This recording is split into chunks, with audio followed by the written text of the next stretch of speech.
Yo, what's good? This is Casey for L King Self for Life Wrestling Takes, and you're now watching Casey for L Wrestling Takes Show.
Alright, your boys here. We are about to discuss two, which I thought were two solid pay-per-views. We had a great weekend of wrestling.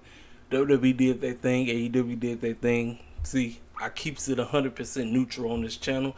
Certain people don't know how to do that. Certain people's agenda is to basically take a complete dump on a company because they don't like that said company. It does not matter if it's WWE, does not matter if it's AEW, Impact, New Japan Wrestling, does not matter. Agendas are heavy going on in the IWC, and that's just how things are going to be. My agenda over here is to basically bring balance to the IWC, bring balance, because over here we keeps it 100% about everything we see. Everything. So let's go ahead and break down Payback. WWE Payback 2023 took place on Saturday night, live out there in Pennsylvania, Pittsburgh, whatever.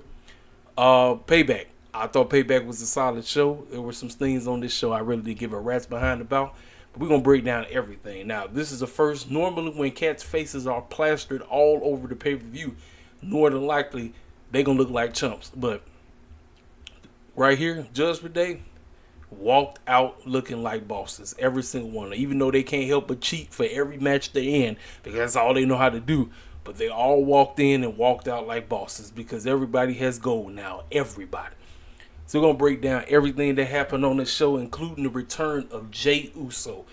Didn't see that coming. I don't think he should be back this early. I personally believe wait till Royal Rumble, but TK.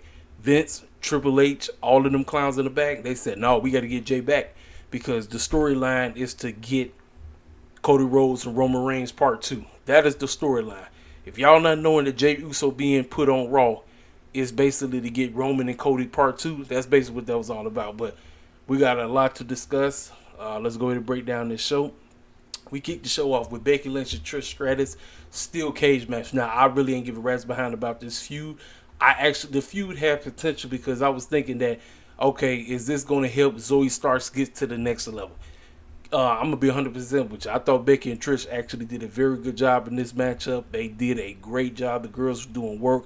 I just wish the build mattered. See, lackluster builds make you not give a care about matches, but then when cats go out here and do work, you can't help but give them praise. You cannot help but give them praise.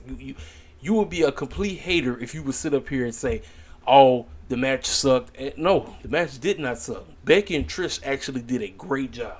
This was a great way to kick the show off. I just didn't care about the feud, and guess whose fault is that? That's right, that's Vince and Triple H's fault. Both of them should be blamed. Both of them should get us to care where we couldn't wait to see this matchup. But the fact that the ladies went out there and did work, and it sounded like this is it for Trish. Because Trish actually went on her Instagram and said, "Thank you, Becky." Don't know if this is the end of Trish in WWE. I don't know, maybe. But the girl is 47 years old, still out here doing work. Kudos to them. Kudos to Becky. Becky gets, obviously, Becky was going to get the win. Obviously, because she's been looking like a chump throughout this whole feud. So, obviously, she had to go over. Becky gets the dub. I thought the ladies did a great job. And even Zoe tried to get involved. So, great job. Like I said, no hate here. No hate from me. No hate. Next matchup. Fruity Pebbles is out there talking a bunch of gibberish. You don't know what the heck he was talking about. But he was in town because he is here to be the special guest referee for the Miz and LA Knight's match. Now, this matchup, ladies and gentlemen, I'm going to be 100% with you. This is actually one of the feuds I actually was interested in watching. However, I can be 1,000% with you. As good as the pro mobility and the build-up was for this matchup kind of was it was just okay. It wasn't there, but it was just okay. John Cena doing his role right, playing it right down the middle, being fair for both. Both members get mad at him. Miz get mad at him. Then LA Knight get mad at him. I'm like, cool. Well, LA Knight gets the victory. I was wrong. I had the Miz going over. LA Knight gets the victory, and afterwards, you kind of seen the tension between John Cena and LA Knight. And I'm sitting up and saying to myself, well, ladies and gentlemen, John Cena has been booked for the next several SmackDowns. Maybe this is the feud that they want to do. Maybe they want to do LA Knight and Fruity Pebbles. Well, if that's the case, the promo battles between these two are about to be insane. That's all I got to say. But LA Knight gets the victory. So back-to-back baby faces win. I said, okay, where we going? Where are we going? So we get this matchup. Now, I really didn't care nothing about this because obviously Austin Theory is mid-sec to me. I told you, he's a wannabe Fruity Pebbles. He can never be Fruity Pebbles. They thought him beating John Cena at WrestleMania was going to make him become the guy. It did absolutely nothing. Now, does he have potential? Yes, he has potential, but it honestly didn't do anything. But Ray, let me tell y'all something, man. Ray out here doing work. LWO was in his corner out there watching, making sure that Austin Theory didn't cheat. Obviously, Austin Theory was going to try to cheat to get that championship back. Did not work. Rey Mysterio ends up winning, and now there's a lot of people saying that, well, we know where this is going to lead. This is going to lead to Santos Escobar potentially turning on Rey. Play this thing out. Play it out. Have fun with it. Don't go right into it. Just have fun with it, and then we can potentially get the matchup. Rey versus Escobar at WrestleMania. That is the matchup that I'm doing. I'm not doing it at no Fast Lane. I'm not doing it at no Royal Rumble. I'm going to play this thing out. Build up. Get people interested in it. Ray did work. Hey, good matchup. He retains the WWE United States Championship. So, backstage, I've been hearing rumors about Becky possibly going back to NXT. Sure enough, Tiffany Stratton came out of nowhere, and now it seems like she's going to be pulling up to NXT. Now, I know my main man, I saw his video going on his goofy rants like he normally do. He said he was the first one. Like, you cannot, listen, I don't care what nobody got to say, because he was the first one to say, put Becky back on NXT. He was the first one. Now, I personally really give a rat's behind about it, but I find it very funny now that everybody and their mama want Becky to go down there. But he was the first one to advocate for it. You better give that man props. Salute to King Mike. Salute to you, brother. I saw what you said. King Mike was on the money. Here it is, ladies and gentlemen. We get Becky Lynch versus Tiffany Stratton. Now, does she beat her? I don't know. For me, it doesn't make sense for Becky to win, but the storyline is Becky has never won the Women's NXT Championship. So it's almost like she should get it, but I think this will ruin Tiffany Stratton if she ends up getting that title. I think personally for me, Tiffany goes over Becky. I know it's hurtful. I know Becky going to feel some kind of way about it, But obviously, what is the whole point? They want NXT desperately to be the third branch. They wanted to defeat Dynamite. They want to kill it in the ratings. So you keep bringing mainstream wrestlers down there. Becky versus Tiffany might be a solid matchup. I mean, obviously Tiffany going to learn a thing or two from Becky, but I got Tiffany Stratton beating her for it. Whenever they had a matchup, Tiffany going to beat her. So we get the tag team match. Ladies and gentlemen, this right here, even though I've seen them wrestle 100 billion times, this was one of the major reasons why I did not care for it. But Judgment Day versus Kevin Owens and Sami Zayn was by far the best match on the whole show. Heck, we even got Kevin Owens get busted open. WWE does not do the blood thing. They don't. AEW overdoes it. WWE does it. They hardly do it. But when WWE does it, they get it right because you never see it coming. And when it happens, it just adds to the matchup. Now, obviously, Judgment Day going to cheat their behinds off, but it's legal because it's a no DQ match. It was a street fight. This was one of the better street fights I've seen in a long time. Match of the night for me. Everybody did work. Damian Priest did work. Finn Balor did work. Dominique and Rhea coming out there doing all the cheating. Kevin Owens, Sami Zayn, just listen, this was great. Now, the result, though. I've been looking. I'm one of the main clowns that have been sitting up here crying about Kevin Owens and Sami Zayn title run saying it's trash. Well, you would think, okay, you said it's trash. Does it make sense to put the titles on Damian Priest and Finn Balor? Look, they've been teasing about them going against the Street Profits. Now I got to ask, what the heck are we going to do with the Street Profits? Then they had the whole deal about them getting ready to go to India and go in and having them face Indus Sher. I'm like, so we went out the door with that. So Finn Balor and Damian Priest then won the tag team titles. They have the undisputed the WWE tag team titles. Now the question you have to ask yourself, what do they do with them? Because obviously Judgment Day is not breaking up no time soon. They are not. Which means that Damian Priest is not cashing in for a while. He can tease cashing in, but he's not. And then even had JD, whatever his name, he came out there tried to get his little cheat on. So technically, it's right now it's 4.5 members. JD is not potentially a member of the group, but he is an unofficial member of the group. So you might as well say it's 5 members of Judgment Day. But obviously, I think there was the wrong outcome, but this was the match of the night for me. All the members of this matchup did work. Every single one. Cats going all over the place. They're going out there in the audience, whacking cats in the head with doggone trash cans, going through town. Listen, they did work. Excellent match. I loved everything about the match. The result is a questionable result. That's the only thing I was tripping about this. But outside of that, matchup was excellent, man. They did a great job.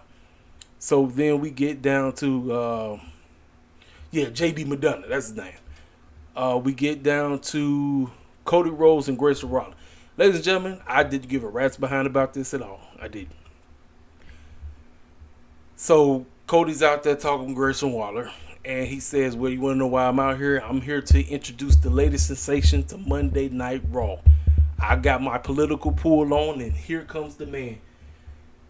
Out comes Jey Uso. And I'm sitting up and saying to myself, oh my goodness. I said, Jey was only gone for 2.5 weeks? Barely?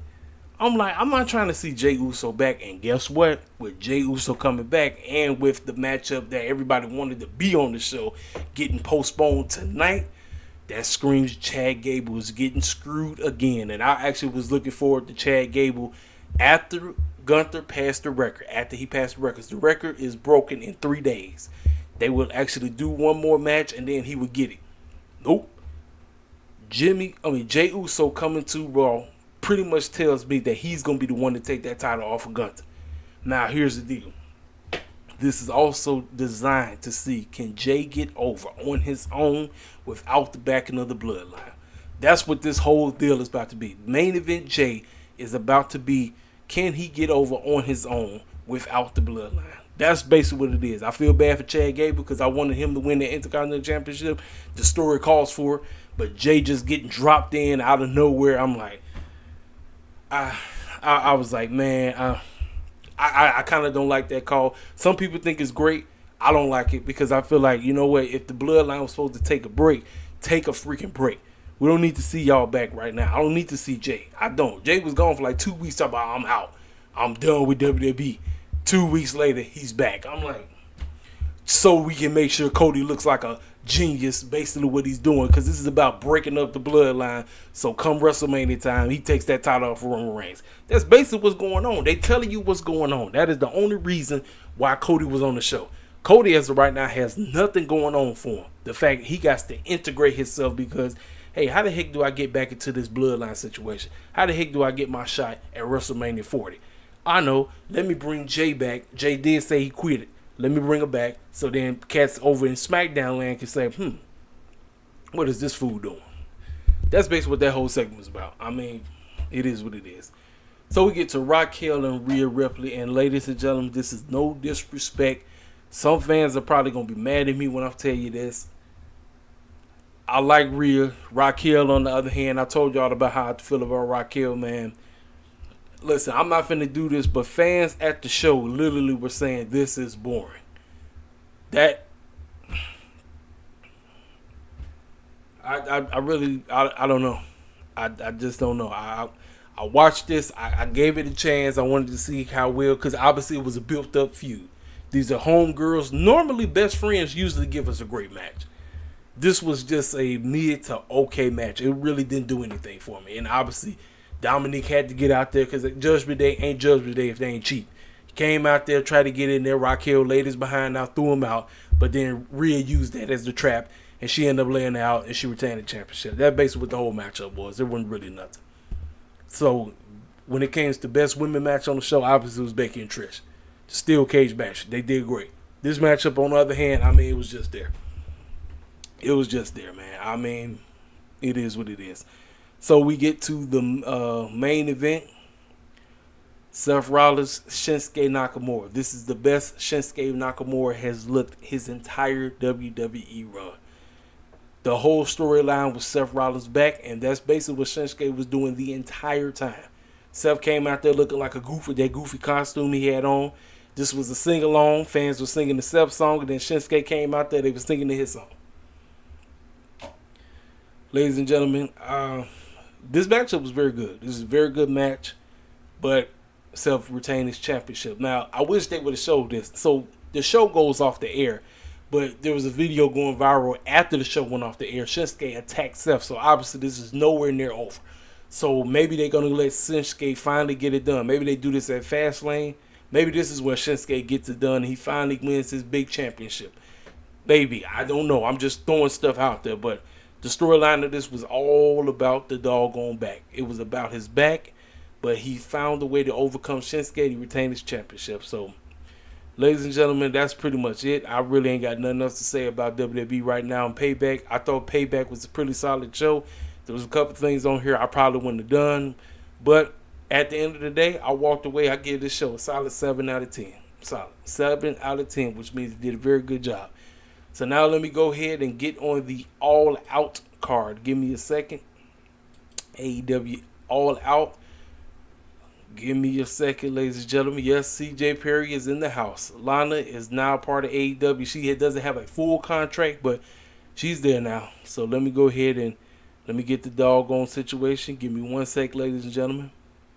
Give me 1 second. Hold on. All Out live from the backyard. I didn't go to the show because I was out of town.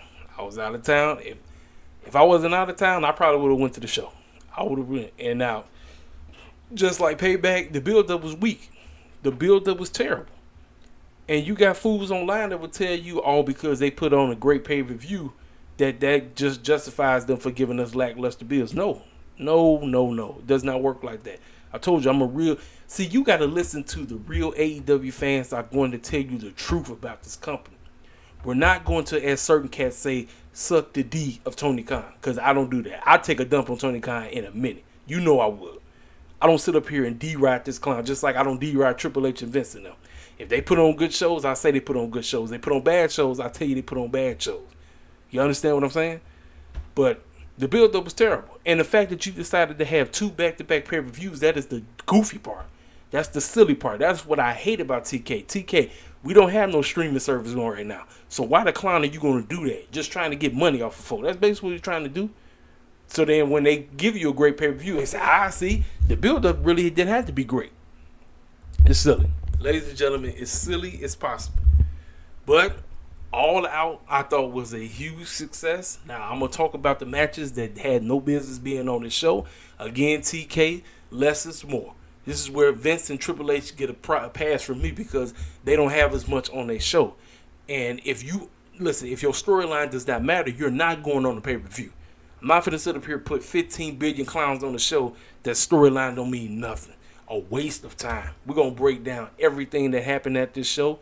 The kickoff, we had 3 matches on the show. They had a garbage battle royal. On the battle royal, let's see, what was the battle royal? It was a charity battle royal. So whoever won had the opportunity to donate $50K to their favorite charity organization. Hangman Page won, and he donated to the Chicago Public School Education Fund. That's what he gave it to. Didn't give a rat's behind about this because Tony Khan has 15 billion battle royals every week. I could tolerate 2 a year from AEW. This clown had gave us 15 billion a year. It's getting tiresome. Battle royals on AEW mean nothing. That's just a sign of that you don't know what you're doing when it's concerned the book. That's basically what it means. You gotta have 15 billion battle royals every day. It don't work like that, ladies and gentlemen. It does not work like that. I'm tired of it. I'm tired of TK and these garbage battle royals that mean nothing. Now listen, yes, the Chicago public system got money, great, but having a battle royal because you don't know what to do with all the roster, a bloated roster, that you just say I gotta have every clown on the show. Every clown does not deserve to be on the freaking pay-per-view. Fools are just gonna be mad. That's the name of the game. You finally decide to have a backbone by getting rid of CM Punk. Well, learn to have a backbone to tell your clowns in the back that if your storyline don't matter and you ain't on TV, you're not going to be on this. I'm not booking you to be on the show. I don't care. You just be mad. Just be mad in the back. You paying chilling and catering. That's the name of the game. Listen, if I call you up and put you on the show, I'll put you on the show. But your storyline must mean something to be on the show. If you in a meaningless battle royal, that means that your booking is pointless. It's a joke. Heyman win that. So then we got 2 trios matches. We got the women's trios match. Now I would have kept the women's trios match. I would have kept Athena, Diamante, Mercedes Martinez versus Hikaru Shida, Sky Blue, which obviously you know Sky Blue's from the backyard, and Willow Nightingale. I would have kept this on here because there have been a lot of fans that have been complaining about all these women and how good these girls are, and that TK don't do nothing with them. Athena's stuck on the doggone app that don't nobody watch. Diamante and Mercedes been pulling up on Collision. Akira Shida, you already know, guys hold the doggone all in. Sky Blue, you listen. Sky Blue is Sky Blue. We love Sky Blue out this way. I love Sky Blue. And I love Willow Nightingale. All 6 of these girls are great. This is why I'm keeping this matchup on the pre-show. This is the only match I'm doing on the pre-show. Not this garbage battle roar. You could put that foolishness on Rampage, call it today. Sky Blue, Shida, and Willow Nightingale got the victory. You protected Athena. Athena didn't get pinned. Great. That's all that mattered to me. Then we had this. A pointless match that you could have just saved for Rampage or Collision. If you desperately wanted this clown right here to be on the show, we're still, TK, why are we still booking Jeff Jarrett's mid-card Memphis piece of crap behind? He should not be wrestling. Mark Briscoe beat him fair and square, and the script was that if he beat him, he can no longer wrestle on AEW television. Yet, you're still booking this clown to be on the show. It's tiresome, man. This match did not need to be on the show, and I know they just won the trios titles. You could have saved the match that you gave us at All In. You could have had the Acclaim versus House of Black at All Out. This way, the Acclaim would have been on the show, but you decided not to, and you gave us a pointless, random crap. Dennis Rodman was there just to get a so-called pop. I didn't care, man. I really didn't care. And like I said, I'm cool with the Acclaim. I really am, but I didn't give a rat's behind about this. This is why I say less is more. Put this trash on Collision and call it a day. The Acclaim retained their championships against Jay Lethal, Jeff Jarrett, and Satnam Singh. And we got Sanjay Dutt out here doing the lineup like they playing basketball or something. It was stupid. It was real stupid. I didn't care nothing about it. Like I said, a waste of time. Trash. Put this trash on Collision or put it on Rampage and call it a day. Does not deserve to be on the pay-per-view. But again, TK, cats are crying, talk about I need to be on the show, and Tony Khan trying to be everybody's best friend. No, forget that boy jive. Forget it. This trash should not be on the freaking show. I don't care, man. I do not give a care. Should not. And then, speaking of which, Anthony Bowens was going back and forth with fans, pretty much saying that because the build-up sucked. The pay-per-view was a huge success. No, Anthony, I don't care. You need to go to your boss and tell him, make sure that our storylines matter, so when we get on the show, cats will be like, they'll be anticipated. Like, let me tell y'all something. I talk about him because he's my guy, but obviously you know he's one of the biggest AEW haters out there. One of the major reasons why he gets on Tony Khan's case, because he knows TK has the potential of being a good booker, but the problem is his fandom is in his freaking way, and that's why cats like him, I'm getting on this case right now. I just want him to figure out, book a show, get people excited about the show, and then go out there. But Tony Khan only knows how to put people together and wrestle each other. And then he mentioned something about everybody's in a freaking faction. The reason listen, King Mike, I personally believe the reason why everybody's in a faction is because a lot of people, you can see who's good and you can see who's not good. So I think Tony Khan puts everybody together and figure, well, let's see who's the people that's going to stand out. So when a storyline breaks where we're going to potentially break that faction up, we're going to see who's going to sink and who's going to swim. Because I personally believe a lot of people don't really stand out. That's why they like, okay, should I try this person as a singles or should I put him in a faction? Because I'm like that. I'm like, you know what? AEW kind of do have a lot of factions and we kind of need to chill. We need to know who's the people that can survive and who's the people that's just going to get left behind. That's what I believe. I'm doing a genuine answer to your question, King Mike, because I saw what you said about all AEW know how to do is just put everybody in a goofy garbage faction. He's right. I can't sit up here and disagree with him on that. But this matchup, you didn't need to have this foolishness on the show. You did not need to have this clown stuff on the show. Less is more. Less is more, man. So, claim one, great. So now we get to the main show. Now, this right here, ladies and gentlemen, as good as this matchup was because it was all about Maxwell Jacob Freeman's neck, the storyline called for the Kingdom with Roderick Strong as a special guest referee. Because Alex Reynolds and John Silver of the Dark Order won a garbage battle royal on Rampage. That's how they got on here. See, this is when I agree 100% with King Mike. This is the stupid storyteller that makes no sense. You put cats in there who've been dealing with Adam Cole and MJF. These two clowns ain't really dealt with them. Yes, the matchup was a good tag team, man. I'm not finna sit up and say the matchup was a bad match, because I actually did like the tag team, man. But it's stupid because these two clowns had nothing to do with Adam Cole and MJF. Nothing. The Kingdom was sitting right there. Roger Strong, special guest referee. It makes sense. Everybody knows what's going on. We know what's going on. The story calls for it. Boom. That's what you book. You give us Alex Reynolds and John Silver versus Adam Cole and MJF. So the storyline of this matchup was MJF's neck. His neck was so messed up that he had to get walked off. So Adam turned into a handicap match. Adam Cole doing all this work trying to do something. MJF eventually comes back out there, and you even had Evil Uno out there cheating his behind off. I mean, just cheating left and right. But Adam Cole and MJF got the victory. So as they was walking off, Samoa Joe came out of nowhere. And do y'all remember that time when Samoa Joe was on NXT and MJF was the doggone security guard? He pushed him out the way. He did the same exact thing. And next thing you know, all hell broke loose. Excuse my French. But all heck broke loose.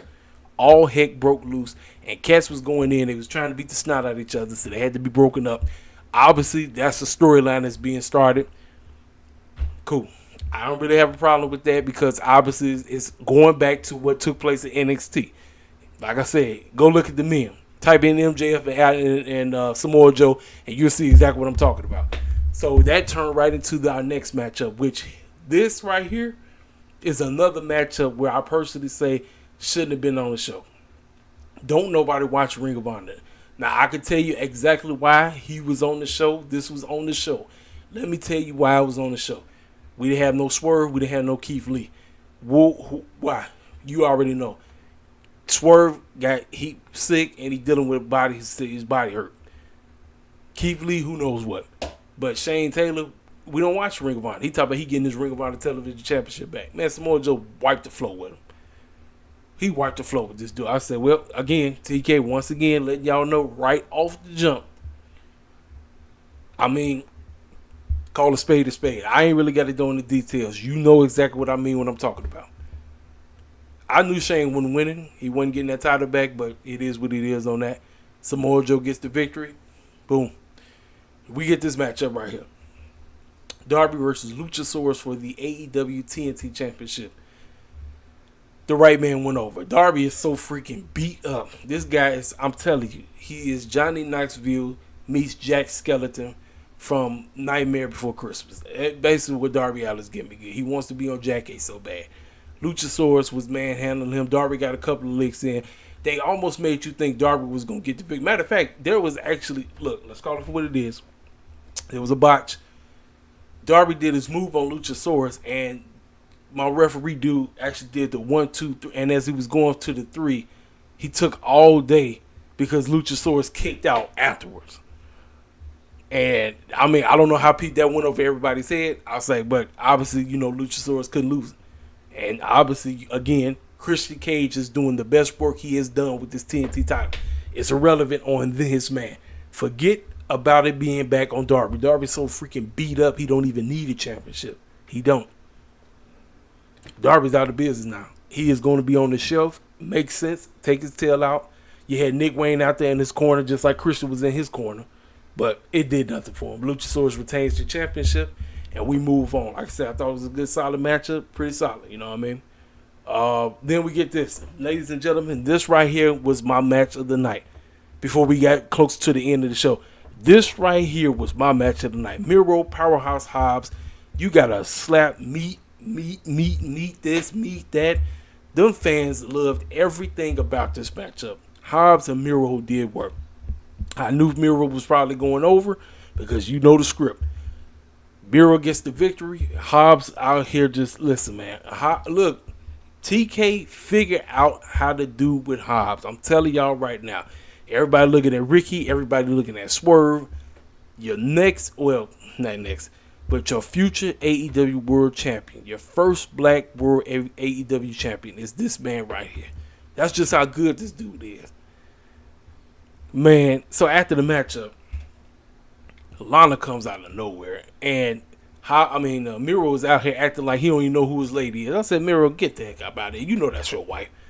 You know dang well that's your wife. I mean, so I don't, obviously, and then Hobbs had beat the snot, so this is before she came out. Hobbs beat the brakes off her. So he shook him up. They shake, hands of, form of respect or whatever. Then afterwards, he started beating the snot out of him, because he was disappointed. He lost the match. Then that's when Lana, a.k.a. CJ Perry, came out there. Now she's going by something flexible or something like that. I guess that's what her name going to be, whatever. But this is the storyline that's spewing. Obviously, Will Hobbs is going to get his victory back, but I just don't know how they're going to play this thing out because Miro and his wife is playing this game as if he don't know who his wife is. It's silly, but it is what it is. But obviously, this right here was my match of the night. These two went at it. Two big horses. Ain't no flips and dives. You don't need all that foolishness like you get when you watch a Young Bucks match. This was right here. Boom. Raw hitting men, grappling up, slamming each other down, doing what they had to do. Killed it. This was an excellent match. I thought both men did a great job. So then we get Chris Statlander versus Ruby Soho. Now, the storyline is Chris has never beaten Ruby. I really didn't even think about that.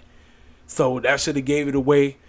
Saraya was out there trying to do her little interference stuff. But guess who cost Ruby? Toni Storm popped up out of nowhere. She was hanging underneath the ring. They was trying to do the hairspray thing. She took that thing and threw it, ran right back under the ring. And so obviously, Saraya and Ruby are upset. Chris Statlander does her move on and gets the 1, 2, 3. She wins. So the match started off slow, but it picked up. And I thought the ladies actually did a pretty good job. Chris retains. But I personally believe that the Outcast is done. And I think we're going to get a triple threat out sooner or later. We're going to get Ruby versus Saraya versus Toni Storm for the AEW Women's Championship. I believe it's bound to happen. Oh, and word on the street, Jade Cargill is coming back. For the fools that told me that Jade was going to the E, Jade Cargill is soon to return. Chris even said it at the media scrum that she would love to get Jade her rematch. Ladies and gentlemen, if she comes back, Tony Khan, you hear me? You book her like she means something. You hear me? Book her like she means something. But Chris got the victory. She retained the championship. And like I said, overall, I thought the girls did a pretty good job. Then the matchup right here that was technically supposed to be CM Punk Ricky Part 3. because CM Punk got fired. Bryan came off the shelf. Not 100%, because Bryan even said it in the media scrum that Ricky Starks carried them in this match. That tells you all you need to know about Ricky Starks. Ricky Starks is that dude. They had a strap match, beat the style out of each other, cats bleeding all over the place. Look, Bryan barely even being back. He ain't had an opportunity to drink a cup of water, and this fool already bleed. Just why you think I call them the blood combat clowns? Because that's all they know how to do. That's all they listen. They're good in the ring, but all they know how to do is bleed all day long. That's all they know how to do. But obviously, this is a strap match, so Cat's going to be bleeding like crazy. That's exactly what happened. Ricky did work. You know he wasn't going to win. Bryan comes back, comes out there to Europe, gets the victory, and that's that, ladies and gentlemen. Like I said, I mean, what can I say that's I didn't like? Ricky doing his pose. Heck, even Big Bill tried to get involved. And Ricky the Steamboat obviously was sitting there on commentary. He got involved, tried to help Bryan out. That is the crazy part. Now, Bryan is technically still part of the BCC, which his group is a heel group, but he obviously had to work babyface because of CM Punk situation. But this is a great match. Excellent. Everybody did work. I enjoyed everything about it. And that's that. So then we get to following Bryan's homeboys. This is a match that I didn't give a rat's behind about. Neither of these clowns needed to be on the show, but this is TK once again telling folks, hey, I got to make sure that the cats who really don't have nothing going on is on the pay-per-view. I would have gladly took Claudio versus Eddie Kingston for the Ring of Honor World Championship. I would have took that match in a heartbeat. No, we got Claudio, Wheeler Yuta, Eddie Kingston, and Shibata in another meaningless tag team match. Didn't really give a rat's behind about it. Cats did work. It was a decent match, but I really honestly did not give a care because it shouldn't have been on the show. This match should have not been on the show. I'm like, bro, what are we doing? What the clown are we doing, bro? This match should have not been on the show. It shouldn't. It was a good match, but it shouldn't have been on the show. Again, when you overload your show, and the crowd in Chicago, listen, they made noise, but obviously, a lot of them was bummed about the situation. But less is more. I'm telling you, less is more. That's all I'm going to say. Claudio and them get the victory, and they actually had Eddie Kingston get pinned, which is messed up because both Eddie Kingston and Shibata are champions, so it's messed up either way. I told you, I hate champions getting pinned in non-title matches. I don't care what situation it is, but obviously, what this is going to lead to. We're going to get that singles match, and I think Tony Khan is going to wait to Alter Edge, which is Grand Slam. Grand Slam, we getting Claudio versus Eddie Kingston for the Ring of Honor World Heavyweight Championship at Alter Edge. It's bound to happen. So, we get this matchup. Kenny Omega versus Konosuke Takeshita. Salute to the homie Mel. Mel told me in his predictions that this right here, Takeshita was going over, and it made the most sense. Ladies and gentlemen, Kenny Omega Takeshita was starting off as a fill out. They were trying to fill each other out. Then it picked up.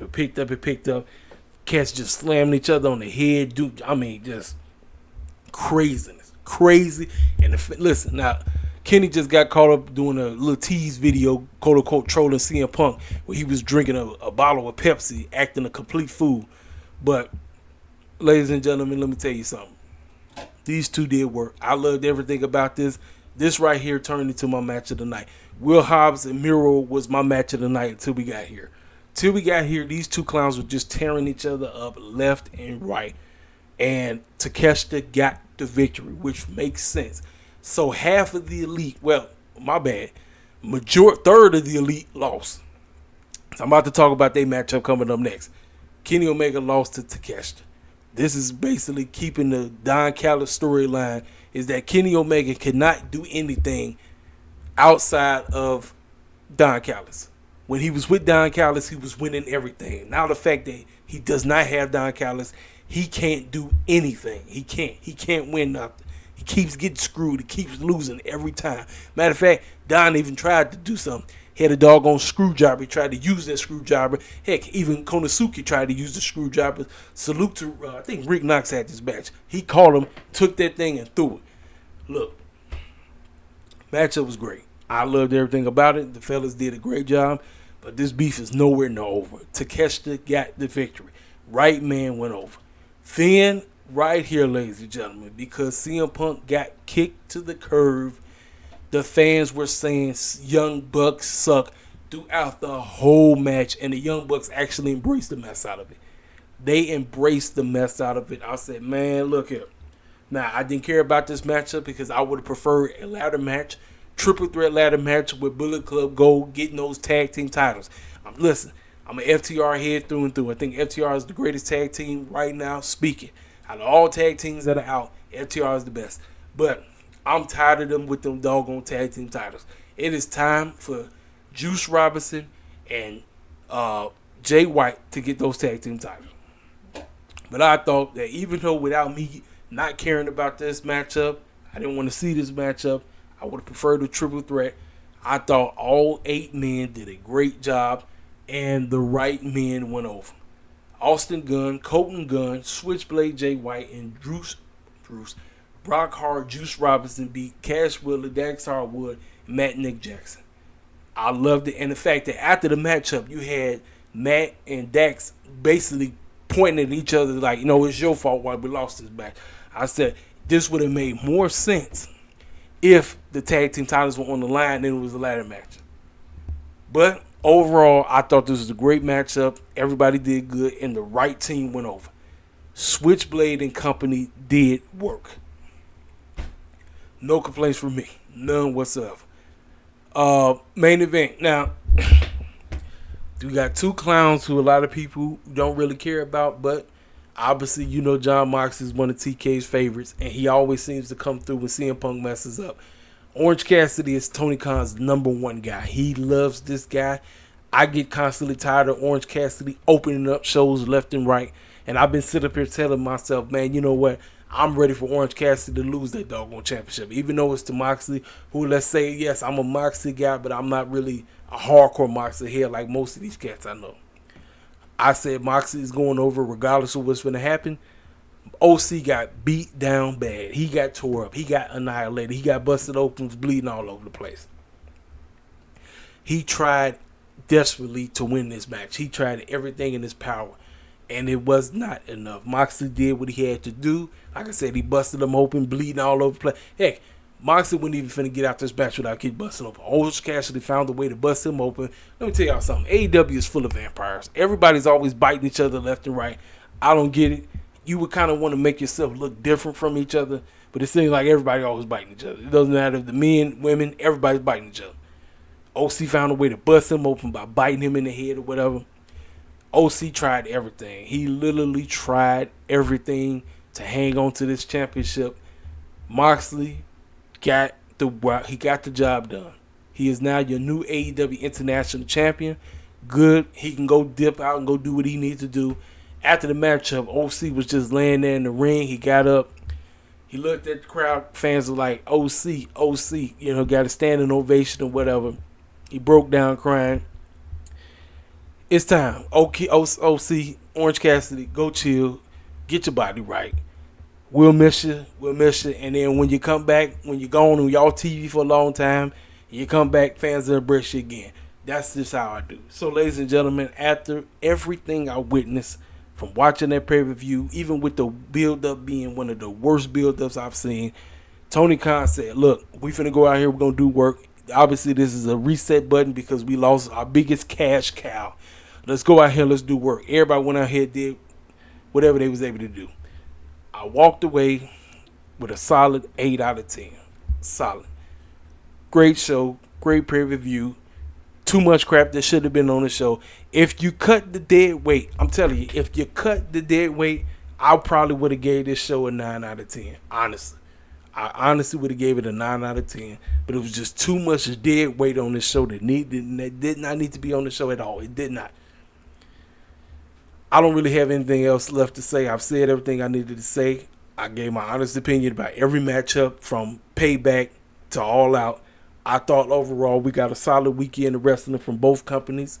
We got Monday Night Raw coming up tonight. I'm home. I'm going to watch Monday Night Raw. Who knows? I'm not telling you I am. Maybe. I might actually do a Monday Night Raw review. I'm just telling you right now. I'm at home tonight. I might do it. But Outside of that, ladies and gentlemen, I ain't got nothing else to say. Hit the freaking comment section up. If you're new to the channel, feel free to subscribe. Make sure you hit that like button so cats will be like, hey, man, who this KCFL Wrestling Takes Cat? Hit my stuff up. I'm telling y'all, man, y'all know I do nothing but the best. I try to be as authentic, as real, keep it 100% with y'all, man. And that's it. I ain't got nothing else to say. I'll talk to y'all cats later. Holla at your boy.